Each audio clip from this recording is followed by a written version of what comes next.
திரு விஜய் அவர்களுடைய அந்த அறிக்கை படிக்கும் பொழுது, ஒரு ப்ராப்பர் ஹோம் ஒர்க் பண்ணிட்டு, அவர் வந்து அந்த அறிக்கையை குடுத்திருக்கிற மாரி எனக்கு தோணுது. இதுல வெல்கமான ஒரு விஷயம் என்னன்னா, ஒரு வரவேற்கத்தகுந்த விஷயம் என்னன்னு பார்த்தீங்கன்னா, இதுவரைக்கும் இருக்கக்கூடிய நடிகர்கள் எல்லாருமே தங்களுடைய அரசியல் வருகைகளை வந்து மிகப்பெரிய ஒரு பிரம்மாண்ட விழாக்களாக எடுத்து, அந்த விழாக்களில் ஒரு சினிமா தோரணையோடு தான் அந்த அறிவிப்புகள் இருந்திருக்கிறது.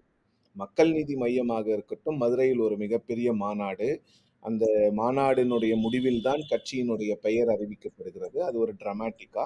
அதே மாரி பக்கத்தில் நம்மளுடைய ஆந்திர மாநிலத்தில் 2008ஆம் ஆண்டு அ அந்த மாநிலத்தினுடைய சூப்பர் ஸ்டார் சிரஞ்சீவி அவர்கள் திருப்பதியில் கட்சி தொடங்கியபோது கூட, ஒரு மிகப்பெரிய ஒரு ஆரவாரத்தோடு அந்த கட்சி தொடங்கப்பட்டது.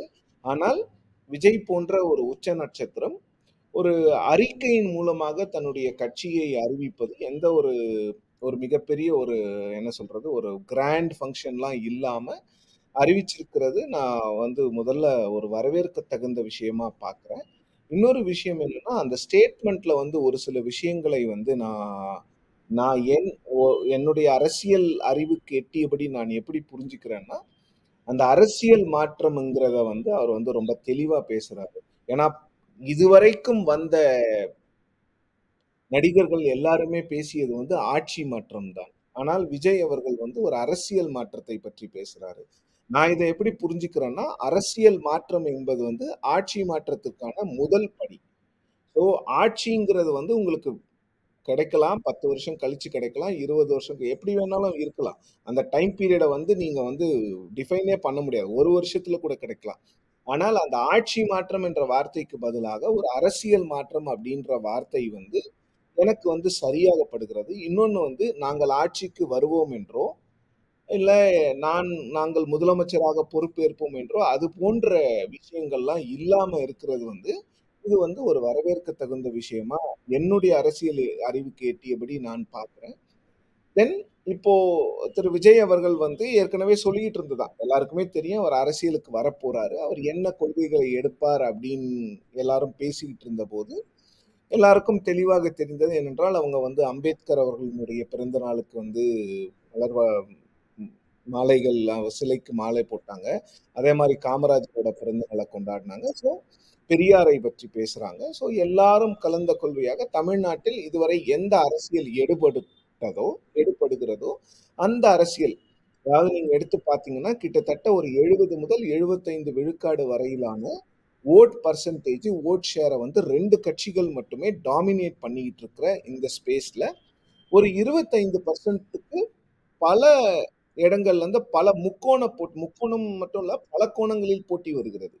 இந்த 75%க்கு மீறி தான் இப்ப பிஜேபி போட்டி போடுறாங்க. நாம் தமிழர் போட்டி போடுறாங்க. பல கட்சிகள் அந்த பாக்கி 25% ஓட்டு போ வந்து போட்டி போட்டுக்கிட்டு இருக்காங்க. ஸோ விஜய் அவர்கள் வந்து அந்த 25% அதிக வாக்குகளை எடுப்பாரா? இல்ல இந்த 75% இருக்கின்ற வாக்குகளை வந்து அவர் வந்து இன்ரோட்ஸ் மேக் பண்ணி, அவர் வந்து அந்த வாக்குகளை எடுப்பாரா? அப்படிங்கிறத தான் பார்க்கணும். ஸோ அரசியலுக்கு வந்தாச்சு. அதற்கான அறிவிப்பை வந்து ஒரு டிராமேட்டிக்கா இல்லாம, ஒரு சிம்பிளான ஒரு அறிவிப்பா விஜய் அவர்கள் பண்ணியிருக்கிறாரு. ஆனால் இப்ப தான் டெஸ்ட் ஸ்டார்ட் ஆகுது. ஏன்னா அரசியல் அப்படிங்கிறது வந்து ஒரு சினிமா நட்சத்திரத்துக்கும், ஒரு அரசியல்வாதிக்கும், இல்ல ஒரு அரசியல் தலைவருக்கும் மிகப்பெரிய வித்தியாசம் இருக்கிறது. மீடியாவே வந்து ஒரு சினிமா நடிகரை ஹேண்டில் பண்ற மாரி, பாலிட்டிஷியன் விஜய ஹேண்டில் பண்ண மாட்டாங்க. டஃப் கொஸ்டின்ஸ் இருக்கும். இன்னொன்னு பார்த்தீங்கன்னா, நெறைய பாலிசிஸ் இன்னைக்கு வந்து தமிழ்நாட்டில் வந்து இது 71 83 அல்ல. 71 எம்.ஜி. ராமச்சந்திரன், 83 என்.டி. ராமராவ். அன்னைக்கு வந்து அவங்க முழுக்க முழுக்க அவர்களுடைய ஃபில்ம் பாப்புலாரிட்டி இன்னொன்னு எம்ஜிஆர் அவர்களுக்கு வந்து அவர் ஏற்கனவே கிட்டத்தட்ட 20 வருடங்கள் அரசியலில் இருந்த அனுபவம் இருந்தது. ஆனால் விஜய் அவர்களுக்கு வந்து அரசியல் அனுபவம் இல்லை. இந்த 2 வருஷத்துல அந்த அனுபவத்தை வந்து அவர் எப்படி மக்களிடம் கொண்டு போக போறாரு? என்னென்ன விஷயங்கள்ல எப்படி பேசப் போறாரு? நெறைய இஷ்யூஸ் இருக்கு. தமிழ்நாட கன்சர்ன் பண்ற இஷ்யூஸ். நீட்டாக இருக்கட்டும், இன்னைக்கு வந்து மாநிலங்களுக்கான நிதி பகிர்வாக இருக்கட்டும். இன்னொன்னு பார்த்தீங்கன்னா, இப்போ இந்த டீலிமிட்டேஷன் 2026ஆம் ஆண்டு வரப்போகுது. அதில் திரு விஜய் அவர்களுக்கு என்னென்ன கருத்துக்கள் இருக்கின்றது? அது போன்ற தமிழ்நாட்டில் இருக்கக்கூடிய பல பிரச்சனைகள். இப்ப நெறைய இஷ்யூஸ்ல நீங்க எடுத்து பார்த்தீங்கன்னா, நெறைய கட்சிகள் வந்து கொஞ்சம் ஆன்டி இண்டஸ்ட்ரி ஸ்டாண்ட எடுக்க ஆரம்பிச்சிருக்காங்க தமிழ்நாட்டை பொறுத்தவரை. பாலச்சந்திரன் சார் அத பத்தி கொஞ்சம் விரிவா பேசினாங்கன்னா நல்லாருக்கும். ஏன்னா, நீங்க வந்து இங்க வந்து யாருமே வந்து விவசாய நிலங்களெல்லாம் அழிச்சிட்டு நீங்க இண்டஸ்ட்ரிய கொண்டு வாங்கன்னு யாருமே சொல்லல. பட் நெறைய இடங்கள்ல வந்து இந்த ஆன்டி இண்டஸ்ட்ரி ஸ்டாண்ட் எல்லாம் இன்னைக்கு நெறைய கட்சிகள் எடுக்குறாங்க. ஸோ அந்த விஷயங்கள்ல திரு விஜய் அவர்களினுடைய ஸ்டாண்ட் எப்படி எடுக்க போகுது? ஏன்னா இங்க வந்து பார்த்தீங்கன்னா, நமக்கு வந்து இதுவரைக்கும் இந்த இண்டஸ்ட்ரியல் குரோத் தான் தமிழ்நாட்டை பொறுத்தவரைக்கும் தமிழ்நாட்டை வந்து ஒரு ஒரு மிகப்பெரிய இடத்திற்கு கொண்டு போயிருக்கு. ஒரு ஒரு பார்வையில அவருடைய அந்த ஸ்டேட்மெண்ட்டும், அவருடைய அரசியல் வருகையும் வந்து வரவேற்கத்தக்கது. இன்னொன்னு வந்து இது வந்து ஒரு வெல்கம் சேஞ்சா, ஒரு ஃப்ரெஷ்ஷா இருக்கு. இன்னொரு பக்கம் பார்த்தீங்கன்னா, அவருக்கான சேலஞ்சஸ் அதாவது அவருக்கான ம் சவால்கள் வந்து அதிகம். அந்த சவால்களை அவர் எப்படி எதிர்கொள்ளப் போகிறார்ன்றத போக போக தான் பார்க்க முடியும். ஏன்னா, இப்பவே வந்து அவர் எதிர்க்க மாட்டாரு, எதிர்ப்பாருன்னு சொல்ல முடியாது. ஸோ இந்த 2 வருடம் வந்து அந்த டைம் ஹோம் ஒர்க் பண்றதுக்கான ஒரு டைமா விஜய் அவர்கள் வந்து யூஸ் பண்ணிக்கிட்டு, என்னென்ன விஷயங்கள்ல என்னென்ன ஸ்டாண்ட் எடுக்குறாரு, எப்படியெல்லாம் வந்து அவருடைய அரசியல் வியூகங்கள் இருக்கப் போகிறது, அவர் ஆட்சிக்கு வந்தாலோ, இல்ல அவருடைய அரசியல் மாற்றம் அப்படிங்கிறது வந்து எந்தெந்த விஷயங்கள்ல மாற்றம் கொண்டு வரப் போறாங்க, என்னென்ன ஸ்கீம்ஸ் சொல்லப் போறாங்க, தமிழ்நாட்டுக்கு குடுக்குறோம்ன்னு சொல்லிட்டு, இல்ல என்ன கொள்கைகளை பற்றி பேசப் போறாங்கங்கிறதெல்லாம் நாம பொறுத்திருந்து தான் பார்க்கணும். மீண்டும் நான் என்னுடைய முதற்கட்ட கருத்துக்களை முடிப்பதற்கு முன், இந்த ஸ்டேட்மெண்ட் வந்து எனக்கு வந்து ஒரு வெல்கம் சேஞ்சா படுது. ஏன்னா, எந்த ஒரு ஆரவாரம் இல்லாம ஒரு சிம்பிள் ஸ்டேட்மெண்ட்ட சொல்லி, ஒரு கட்சியை வந்து விஜய் போன்ற ஒரு உச்ச நட்சத்திரம் பண்றது வந்து சார் இப்போ திரு ஜெகதீஸ்வரன் அவர்கள் பேசும்போது சொன்னாங்க, "ஒரு நடிகருக்காக மட்டும் ஓட்டு போட மாட்டாங்க. நிச்சயமாக ஸ்கிரீன் பிரசன்ஸ்க்காக போடுவது வந்து குறைந்த அளவிலான மக்கள் தான் போடுவாங்க." அப்படின்றது. அந்த ரியலைசேஷன் வந்து அது திரு ஜெகதீஸ்வரன் அவர்களுடைய ஒப்பீனியனாக மட்டுமல்லாமல், அந்த ரியலைசேஷன் ஆக்டர் திரு விஜய் அவர்களுக்கும் இருந்திருந்தால் இல்ல, இருந்தால் அது உண்மையிலேயே வரவேற்கத்தகுந்த விஷயமா நான் பார்க்கிறேன். ஏன்னா பாலச்சந்திரன் சார் சொன்ன மாரி, நான் வந்து கிரிட்டிசைஸ் பண்ணியும் எழுதியிருக்கேன். தமிழ்நாட்டை பொறுத்தவரையில் அதாவது அதாவது நடிகர்கள் எல்லாருமே ஏன் வந்து நீங்க முதலமைச்சர் பதவி மட்டும் தான் எடுத்தாலே முதலமைச்சர் தான் அப்படிங்கிற ஒரு பார்வைக்கு ஏன் போறீங்கங்கிற கேள்விகளை நான் என்னுடைய கட்டுரைகள்ல எழுப்பியிருக்கேன். ஆனா, இல்ல நான் நான் ஏற்கனவே என்னுடைய ஃபர்ஸ்ட் ஸ்டேட்மெண்ட்ல சொன்னதுதான். அந்த அரசியல் மாற்றம் அப்படிங்கிறது, ஆட்சி மாற்றம் அப்படின்ற வார்த்தை இல்லாம அரசியல் மாற்றம்ங்கிறதையே வந்து நான் ஒரு பாசிட்டிவா பார்க்கிறேன். பட் இது வந்து ஃபர்ஸ்ட் ஸ்டெப் தான். ஸோ உங்களுடைய கொள்கைகள் வரும்பொழுது, இப்ப நீங்க வந்து பல பிரச்சனைகள சொன்னீங்க. பரந்தூர் விமான நிலையம், இது சிப்காட் பத்தி சொன்னீங்க. ஆனால் தமிழ்நாட்டில் வந்து எந்த கட்சிகளுமே பேசாத ஒரு சில விஷயங்கள்லாம் இருக்கு. இங்க வந்து அ ஒரு சில விஷயங்கள் நீங்க பார்த்தீங்கன்னா, இந்த டிஷானர் கில்லிங்ன்னு ஒண்ணு இருக்கு. காதல் வயப்படுபவர்களை வந்து நீங்க வந்து அந்த குடும்பமே வெட்டி கொலை செய்வது போன்ற விஷயங்கள், அதில் வந்து இங்கு தமிழ்நாட்டில் இருக்கக்கூடிய எந்த கட்சியுமே அதுல பெருசா இதுவரைக்கும் ஸ்டாண்ட் எடுத்ததில்ல. அந்த மாரி விஷயங்களிலும் வந்து இது போன்ற புதிய கட்சிகள் வரும்பொழுது, இவர்களிடம் அந்த கேள்விகள் கேட்கப்படும். அதற்கான இஷ்யூஸ் இன்னைக்கு வந்து தமிழ்நாட்டுல வந்து இன்னொரு விஷயம் என்னன்னா, அது யாராக இருந்தாலும் சரி, இன்னைக்கு வந்து அ ஏனென்றால் திரு ரஜினிகாந்த் அவர்கள் வந்து உச்ச நட்சத்திரம். அவர் மீதே வந்து பயங்கரமான கேள்விகள்லாம் அவர் அரசியலுக்கு வரும்போது எழுப்பப்பட்டது. உங்களுடைய கொள்கை என்ன? கொள்கை என்னன்னு மட்டும் இல்ல. நெறைய விஷயங்கள்ல அவர வச்சதுக்கும், அவர் ரியலா பேசுறதுக்கும் என்ன எவ்வளோ பெரிய கான்ட்ரடிக்ஷன் இருக்குதுன்னுலாம் சொன்னாங்க. ஸோ, இங்க வரும்பொழுது திரு விஜய் அவர்களுக்கு டெஸ்ட் எங்க இருக்கும்னு பார்த்தீங்கன்னா, it's not about handling media. It is about facing the people.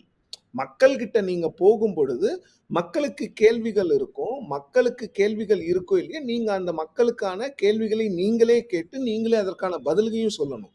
நீங்களே கேள்விய யோசிக்கணும். மக்களுக்கு வந்து இதுதான் தேவையா? அப்படின்னு கேள்விய யோசிச்சு, அதுக்கான பதிலையும் அரசியல்வாதிகள் கொடுக்க வேண்டிய ஒரு நிர்பந்தமும், ஒரு கட்டாயமும் இருக்கிறது. இன்னொன்னு என்னன்னா, அந்த 1 1/2 வருஷத்துல மக்களிடம் சென்றால் மட்டும் தான் ஆ அந்த அரசியல் மாற்றமோ, இல்ல உங்களுடைய what ever the goal is அது நடக்க முடியும். அதை புரிந்து வைத்திருக்கிறது வந்து சரின்னு நான் நினைக்கிறேன். ஏனென்றால், நான் திருப்பி கம்பேர் பண்றேன்னு யாரும் நினைக்க வேண்டாம். திரு ரஜினிகாந்த் அவர்கள் வந்து 2017ஆம் ஆண்டினுடைய கடைசி நாளில் அனவுன்ஸ் பண்ணிட்டு, அதன் பிறகு 2019 வரைக்கும் எதுவுமே பேசாம இருந்தது தான், அவர் மீது வந்து மக்களுக்கு நம்பிக்கை இல்லாமல் போனதற்கான காரணம். ஏன்னா, பத்திரிக்கையாளர்கள் சென்று அவரிடம் கேள்வி கேட்கும் பொழுது, என்னால் பதிலளிக்க முடியாது அப்டின்லாம் சொன்னாரு. ஏன்னா, நான் இன்னும் கட்சியோட கொள்கையே நான் வந்து இன்னும் அ எழுதல. கட்சியினோட கொள்கைகள்லாம் பண்ண முடியாது. ஸோ அப்படிப்பட்ட ஒரு இதுல இருந்து இங்க வரும்பொழுது, ஸோ இவங்க வந்து கொள்கைகளை பாலச்சந்திரன் சார் சொன்ன மாரி பிரகடனப்படுத்தினால் மட்டும் பத்தாது. அது என்ன கொள்கை? ஏன்னா, இங்க ஏற்கனவே தமிழ்நாட்டை பொறுத்தவரைக்கும் பார்த்தீங்கன்னா, கொள்கை அரசியல் தான் இங்க வந்து 2 கட்சிகளுமே பண்ணிட்டு இருக்காங்க. அதிமுகவுக்கு வந்து மிகப்பெரிய அளவுல நீங்க வந்து என்ன கொள்கை அப்படின்னு கேட்டாலும் கூட, இந்த 50, 55 வருட தமிழ்நாட்டினுடைய முன்னேற்றத்தில் அதிமுகவுக்கு மிகப்பெரிய ஒரு பங்கு இருக்கிறது. திமுகவுக்கும் பங்கு இருக்கிறது. அதற்கு முன்னால் வந்து காங்கிரஸுக்கும் அந்த பங்கு. ஏன்னா இண்டஸ்ட்ரியல் குரோத்ங்கிறது தான் தமிழ்நாட்டோட சக்சஸ் ஸ்டோரியா இருந்திருக்கு. இன்னைக்கு வரைக்கும் நீங்க இன்னைக்கு கூட நியூயார்க் டைம்ஸ்ல ஒரு ஆர்டிக்கிள் வந்திருக்கு. எப்படி வந்து தமிழ்நாட்டில் இருக்கக்கூடிய Foxconn மற்றும் பல நிறுவனங்கள் வந்து இந்தியாவுக்கு வழிகாட்டலாம். ச சீனாவை எதிர்த்து இந்தியா வந்து எப்படி வந்து தங்களுடைய இந்த தொழில் அ ஸ்ட்ராட்டஜிஸ வந்து செய்யலாங்கிறது தமிழ்நாட்ட பார்த்து கத்துக்கோங்க அப்படிங்கிற ஒரு ஆர்டிக்கிள் இன்னைக்கு வந்திருக்கு. ஸோ இந்த ஆர்டிக்கிள் வந்து தமிழ்நாட்டுக்கு சமர்ப்பணம். அது எந்த ஒரு ஆட்சிக்கு மட்டுமானது அல்ல அது. இதுவரை தமிழ்நாட்டை ஆண்ட இந்த 67 அதாவது இந்த 75 ஆண்டுகளில் தமிழ்நாட்டை ஆண்ட அனைத்து கட்சிகளுக்கும், அனைத்து முதல்வர்களுக்கும் அந்த பெருமை சேரும். ஏன்னா ஒரு பாலிசிங்கிறது வந்து இன்னைக்கு ராத்திரி ஆரம்பிச்சு நாளைக்கு காலையில அந்த பாலிசி நீங்க இம்ப்ளிமெண்ட் பண்ண முடியாது. ஈவன் சீஃப் மினிஸ்டர் போஸ்ட் வந்து அது போஸ்ட்ன்னு நாம நினைக்கிறோம். ஆனா it's an institution. As a senior bureaucrat அவருக்கு தெரியும். நெறைய விஷயங்கள் வந்து அங்க இன்ஸ்டிடியூஷன் தான். நெனைக் நெனைச்ச மாரி ஒரு சில விஷயங்களை வந்து ஒரு தனி நபர் வந்து ஒரு இண்டிவிஜுவல் வந்து அங்க மாத்திட முடியாது. ஸோ அது போன்ற விஷயங்கள்ல இன்னொன்னு பார்த்தீங்கன்னா, விஜயினுடைய திரு ஜெகதீஸ்வரன் அவர்கள் இங்க இருக்கிறதுனால நான் சொல்றேன். கடந்த காலங்கள்ல திரு விஜய் அவர்களுடைய ஃபேன்ஸ் வந்து சோசியல் மீடியால நடந்துகிட்ட ஒரு சில விஷயங்கள் வந்து நெறைய பேரை வந்து கொஞ்சம் வந்து முகம் சுளிக்க வைத்தது. ஸோ இப்போ அவர் அரசியலுக்கு வரும்பொழுது, கொஞ்சம் பொறுமையும், கொஞ்சம் சகிப்புத்தன்மையும் எல்லாருக்கும் அதிகமா இருக்கணும். ஏன்னா, அரசியல் அப்படின்னு வரும்பொழுது, நிச்சயமாக எதிர்வினைகள் ஆற்றப்படும். 10 பேர் நம்மள பாராட்டுனாங்கன்னா, 10 பேர் நம்மள வந்து குறை சொல்ல தான் செய்வாங்க. ஸோ அந்த சகிப்புத்தன்மை வந்து அரசியலுக்கு வந்துவிட்டால் எல்லாருக்குமே இருக்க வேண்டும். அது இன்னொன்னு பார்த்தீங்கன்னா, அந்த ஆரம்பத்துல வந்து அந்த சகிப்புத்தன்மை வந்து ரொம்ப அதிகமா இருக்கணும். ஏன்னா, ஆரம்பத்துல நீங்க ப்ரூவ் பண்ற வரைக்கும் உங்க மேல கல்ல தூக்கி போட்டுக்கிட்டே இருப்பாங்க. ஸோ அந்த சகிப்புத்தன்மைகள் வந்து நெறைய வளர்த்துக்கணும். ஏன்னா, நான் வந்து ஒரு இப்படிதான் இருக்கும். இது வந்து இந்த டாக்ஸிக் என்விரான்மென்ட் இப்படிதான் இருக்கும்லாம் நான் சொல்ல வரல. பட் இதுதான் நிதர்சனம். ஸோ இந்த இந்த பிரச்சனைகளோ, இந்த இந்த அனிமாசிட்டி வந்து கொஞ்ச நாளைக்கு இருக்க தான் செய்யும். அதெல்லாம் மீறி பார்த்தீங்கன்னா, ஸோ பேசிக்கலா பாலச்சந்திரன் சார் சொன்ன மாரி இங்க கடைசியில எல்லாம் எங்க வாட்டர் டவுன் ஆகும்னா, உங்க கொள்கை என்ன? உங்களால் இந்த அரசியலுக்கு வருவதனால் தமிழக மக்களுக்கு என்ன நன்மை பயக்கப் போகிறது?